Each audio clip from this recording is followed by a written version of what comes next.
Welcome to this edition of the Astrological Weather Report, the Taurus Partial Lunar Eclipse. My name is Daniel Fiverson. You can read about my work and sign up to receive these forecasts directly in your inbox at evolutionaryastrologer.net. And I look forward to hearing from you, your comments, what you feel about these forecasts.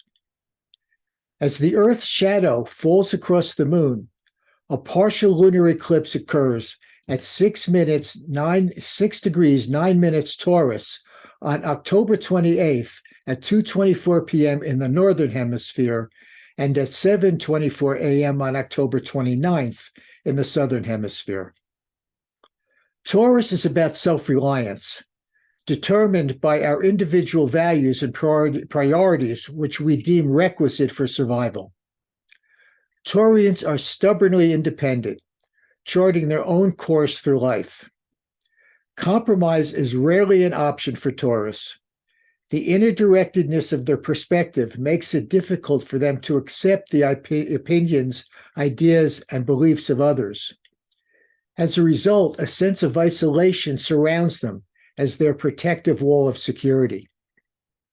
This is the second and last of the eclipses in this eclipse season. The first was the Great American Eclipse, a Libra annular solar eclipse that perfected across North and South Americas. This partial lunar eclipse will be visible across a portion of the Americas, all of Europe and Asia, and most of Asia and Australia. Since the solar eclipse 2 weeks ago, world events have escalated to a precipitous level not experienced in decades.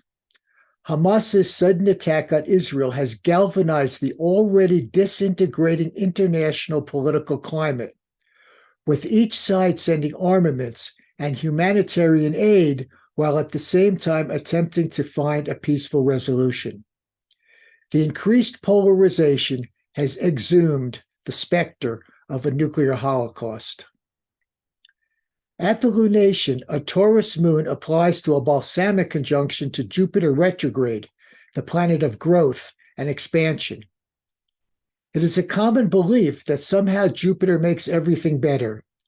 In reality, it generally just makes things bigger. Retrograde and conjunct the lunar south node, Jupiter unearths the past in search of what needs revision. Venus is the ruler of Taurus. In the lunar eclipse chart, Venus is in the sign of Virgo. The earthbound combination of the two signs, Taurus and Virgo, deepens the intractability. It generates a hardline posture to hunker down in criticism and resistance rather than critical thinking. Venus is conjunct Lilith, the mythic point correlating to self-exile and rogue behavior, deepening the immersion into self-centered viewpoints. Eris retrograde applies to a partile conjunction to the lunar north node in Aries, adding another layer of highly individuated, non-conforming behavior. The lunar north node holds latent future potential. One of the reasons that eclipses are so powerful is because at the eclipse, the lunar nodes are standing still, amplifying the moment with critical intensity, because the lunar nodes delineate the karmic evolutionary trajectory from past to future, played out in the present through direct emotional experience.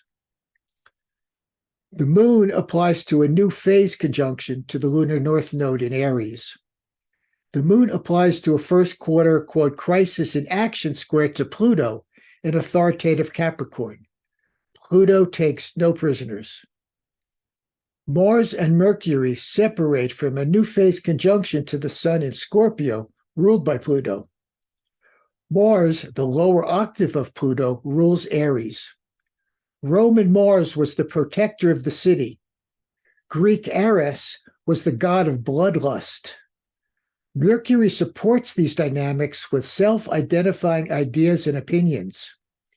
As the polarity to Taurus, the archetype of Scorpio is even more deeply embedded in sacrosanct commitment. Scorpio can manifest as evil, releasing violence, and destruction in the world. This is a quote from a recent New York Times article. Since the Hamas attack on Israeli citizens 2 weeks ago and Israel's subsequent bombing campaign on Gaza, protesters have flooded American streets.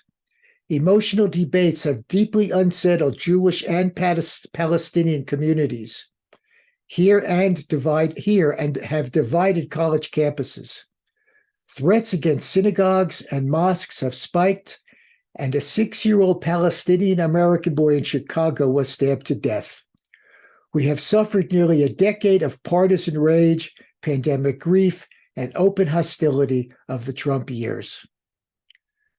Critical choices regarding the planet's immediate and future direction are on the table.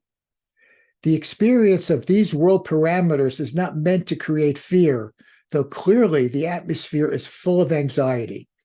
We are being warned. The new wave of karmic necessities is developing near the prophetic city of Megiddo. In our country, governance is mired in political deadlock and the resurfacing of 250 years of racism, bigotry, and misogyny. Globally, 6,000 years of patriarchal distortion are being called on the mat through traumatic awareness. Pluto correlates to metamorphosis. The world stands on a ledge as the king of the underworld prepares to enter Aquarius, the archetype of revolution, alienation, mass trauma, and group hysteria. It is true that Aquarius progressively creates a new order, but it generally does this by uprooting and shattering the existing structures. This eclipse is in the sequence with Saros 146, which last occurred in October of 2005. In that year, Eris was discovered, resulting in the International Astronomical Union redefining what a planet is for the first time since Galileo, upending the worlds of astronomy and astrology alike. North Korea announced that it had nuclear weapons. Hurricane Katrina made landfall across the U.S. Gulf Coast, causing severe damage, killing over 1,000 people, and an estimated $108 billion in damage. A stampede in Baghdad, Iraq, killed 953 Shia Muslim pilgrims celebrating a religious festival. And Israel demolished multiple settlements in the Gaza Strip. Neptune in Pisces correlates to prophecy. Prophecy is not hearsay or delusion. It is a paranormal download from the etheric field. The wheel of fortune is spinning, seemingly out of control.